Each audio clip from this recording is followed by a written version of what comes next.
Doctor صاحب، اگر ہم موجودہ صورتحال کو مجموعی معاشی تناظر میں دیکھیں تو پیٹرولیم مصنوعات کی قیمتوں میں حالیہ اضافہ بظاہر عالمی مارکیٹ میں خام تیل کی قیمتوں سے جڑا ہوا نظر آتا ہے، لیکن کیا آپ سمجھتے ہیں کہ پاکستان جیسے درآمدی ملک کے لیے اصل مسئلہ صرف عالمی تیل کی قیمتیں نہیں بلکہ ہماری معاشی ساخت، درآمدی انحصار، زر مبادلہ کے دباؤ اور کمزور انرجی پالیسی بھی ہے؟ نہیں، یہ ساری باتیں آپ جو کر رہی ہیں درست ہیں۔ عالمی منڈی میں تیل کی قیمتیں مہنگی ضرور ہوئی ہیں، لیکن ہمارا جو معاشی نظام ہے اس میں تیل کے اوپر بہت زیادہ ٹیکسز بھی لگتے ہیں، پیٹرولیم لیوی لگی ہوئی ہے، پھر اس کی کمپٹیشن کوئی نہیں ہے، حکومت اس کی پرائسنگ فکس کرتی ہے اور اب تو ڈیلی بیسس پہ فکس کر رہی ہے، اوپر نیچے اکانومی کو دھچکے دے رہی ہے۔ سو جو ہمارا نظام ہے وہ قیمتوں سے زیادہ تو نظام کا قصور ہے۔ یہ نہیں میں کہہ رہا کہ قیمتیں ہیں زیادہ، قیمتیں انٹرنیشنل مارکیٹ میں زیادہ ہیں، لیکن پاکستان میں ان کا امپیکٹ باقی دنیا میں جو امپیکٹ نظر آتا ہے اتنا نہیں ہے جتنا پاکستان میں ہو رہا ہے۔ اور پاکستان کا نظام کیونکہ ایسا بن چکا ہے جو کہ اکنامک گروتھ بھی نہیں دے رہا، کو نوکریاں بھی نہیں ملتی، جابس نہیں ہیں، بچے جو ہے وہ اسکولوں میں نہیں ہے، غربت ہے 50% سے کہ لگ بھگ آبادی غربت میں ڈوبی ہوئی ہے۔ تو اس کی وجہ سے تو ہمارے پہ بہت زیادہ بوجھ حکومت نے ڈالا ہوا ہے۔ اور سر، دنیا کے کئی ممالک بھی عالمی مارکیٹ سے تیل خریدتے ہیں، لیکن پاکستان میں عالمی قیمتوں کے اثرات عوام کو نسبتاً زیادہ محسوس ہوتے ہیں۔ آپ کے خیال میں اس کی بنیادی وجہ کیا ہے؟ کیا یہ زیادہ درآمدی انحصار ہے، روپے کی قدر کا مسئلہ ہے، یا پھر ہماری قیمتوں کے نظام میں موجود ٹیکس اور دیگر عوامل ہیں؟ دیکھیں، یہ ساری چیزیں شامل ہیں، کیونکہ اگر آپ یہ دیکھیں کہ ہماری امپورٹڈ انرجی ہے، بجلی بنانے کے لیے بھی ہم امپورٹ کرتے ہیں گیس اور تیل، اور ٹرانسپورٹ کے لیے بھی امپورٹ کرتے ہیں، تو ڈومیسٹک تو بہت کم ہم نے بنایا۔ ایک ڈومیسٹک میں ہائیڈرو پاور تھی، اس کو ہم نے نہیں بنایا کیونکہ ہماری حکومتوں نے بڑے عرصے سے یہ تہیا کیا ہوا ہے کہ بجلی جو ہے وہ پانی سے نہیں بنائیں گے، وہ تیل سے بنائیں گے، اور اسی کے اوپر عمل کر رہے ہیں۔ سو جو انڈیپینڈنس ہونی چاہیے تھی، انرجی انڈیپینڈنس، وہ نہیں ہوئی۔ اب سولر کا وقت آ گیا ہے تو سولر پاکستانی خود لگانا چاہتے ہیں، اپنے طور پہ لگا رہے ہیں، لیکن حکومت اس کو انکریج نہیں کرتی کیونکہ وہ ایک نظام ایسا بنا چکی ہے جو دنیا کا سب سے مہنگا نظام ہے، اور اس کو چلانے کے لیے اس کو حکومتوں کی جیبیں خالی کرنی پڑتی ہیں۔ سو آئی تھنک ایک عجیب سے انرجی کرائسس میں ہم پڑے ہوئے ہیں، اور اس کے اوپر پھر ہمارا پورا ایک اکنامک کرائسس بن گیا انرجی کی وجہ سے، اور اس کے ساتھ ساتھ ہمارے پولیٹیکل کرائسس بھی ہے۔ تو سوشل کرائسس میں آپ دیکھیں کہ جگہ جگہ دہشت گردی بھی ہو رہی ہے، ملک میں بہت سے ایریاز ہیں جہاں پہ بہت نقصان ہو رہا ہے پاکستان کا۔ تو ایک نظام جو ہے وہ پاکستان کو چلانے میں کوئی کامیاب نہیں نظر آ رہا۔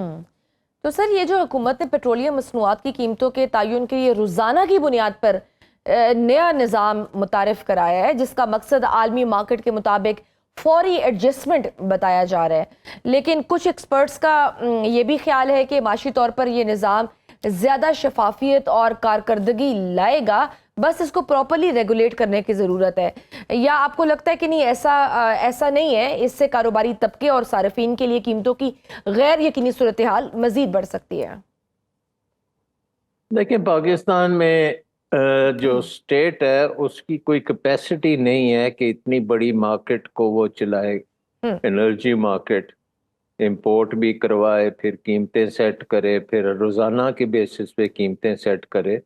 تو اتنا تو جادوگر ان کے پاس کوئی نہیں ہے۔ اس کا ایک ہی طریقہ تھا، اور وہ یہ تھا کہ آپ ایک کمپیٹیٹو مارکیٹ بنائیں جس میں جو بڑے بڑے کھلاڑی ہیں وہ آپس میں کمپیٹ کریں، اور جو سب سے سستا ایندھن یا تیل یا پیٹرول یا کیروسین یا ڈیزل وہ دے سکتا ہے وہ اس سے لیا جائے.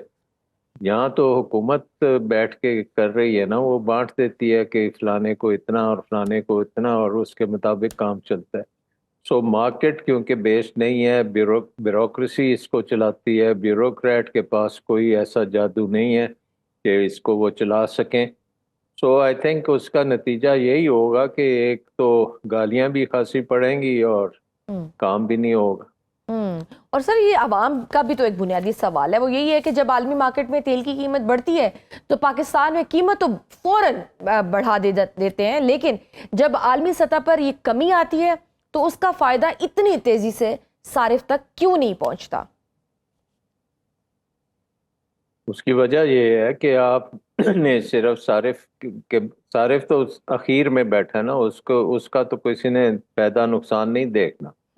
سب سے پہلے فائدہ آپ نے دیکھنا ہے کہ حکومت جو ہے اس کو اس میں سے ٹیکس کتنا ملے گا, اور حکومتی جو اخراجات ہیں ان کو پورا کرنے کے لیے ان کے اوپر جو ٹیکس لاتے ہوئے ہیں وہ کیسے پورے ہوں گے, سیلز ٹیکس کیسے پورا آئے گا, لیوی کیسے لگے گی. پھر یہ ایک پورا ریونیو سسٹم بنا ہوا ہے پاکستان میں جو تیل پہ ڈیپینڈنٹ ہے اور انرجی پہ ڈیپینڈنٹ ہے, اور کیونکہ اس کا نعم البدل حکومت کے پاس نہیں ہے اور وہ اپنے اخراجات کو کم کرنے کے لیے تیار بھی نہیں ہے, تو وہ بوجھ جو ہے کسی نہ کسی طریقے سے وہ حکومت کا بوجھ عوام پہ پڑنا ہی.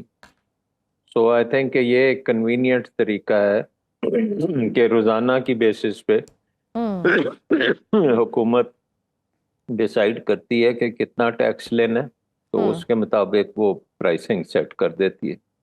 لیکن اس میں عوام کے لیے تو کوئی ریلیف نہیں ہے. پاکستان میں پیٹرولیم مصنوعات کی قیمت میں خام تیل کے علاوہ petroleum levy, general sales tax, پھر آئل مارکیٹنگ کمپنی اور ڈیلرز کے مارجن سمیت کئی فیکٹرز شامل ہوتے ہیں. کیا موجودہ مہنگائی کے ماحول میں حکومت کے لیے ضروری ہے کہ وہ ریونیو کے حصول اور عوام کو ریلیف دینے کے درمیان کوئی نیا توازن پیدا کرے؟ سر کہیں تو کوئی ریلیف ملے.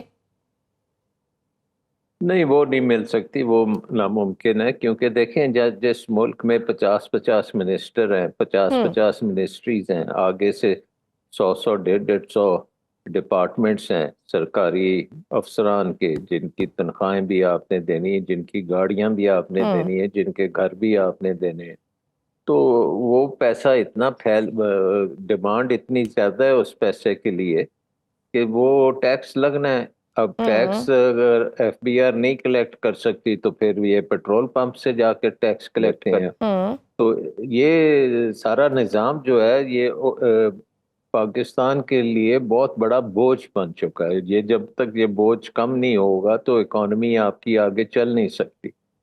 اور بوجھ کم کرنے کا ایک ہی طریقہ ہے, اور وہ یہ ہے کہ آپ ڈاؤن سائزنگ کریں پروونشل گورنمنٹس کی بھی اور فیڈرل گورنمنٹ کی بھی, اور جو 50 منسٹری ہیں میں بھی 20 منسٹروں سے کام چل جائے, اور اگر وہ 20 منسٹر جو ہیں وہ قابل ہوں گے اور وہ ان کو ٹیکنیکلی ان کو ساری چیزوں کا سمجھ ہوگا تو میں بھی اچھی حکومت چلا سکیں. لیکن 50 جب منسٹر ہوتے ہیں تو وہ تو ہر بندہ اپنی کھچڑی پکاتا ہے نا, اور اس میں پورے ملک کی اکانومی جو ہے کھچڑی بنی ہوئی ہے. تو سر تو آئی حکومت کی تھنک کہ اپنی تو نظام کو ریفارم کرنا بہت ضروری ہے, ڈاؤن سائز کرنا بہت ضروری ہے, ڈی ریگولیٹ کرنا بہت ضروری ہے. ڈیجیٹائزیشن جو ہم دیکھتے ہیں کہ ہم عوام کا سرکاری افسران سے کانٹیکٹ نہ ہو اور ڈیجیٹلی سارا کچھ ہو جائے, وہ بہت ضروری ہے. تو بہت سی چیزیں ہیں جو کرنے کے لیے چاہیے, پھر جا کے کوئی ایک نیا نظام تشکیل دیا جا سکتا ہے.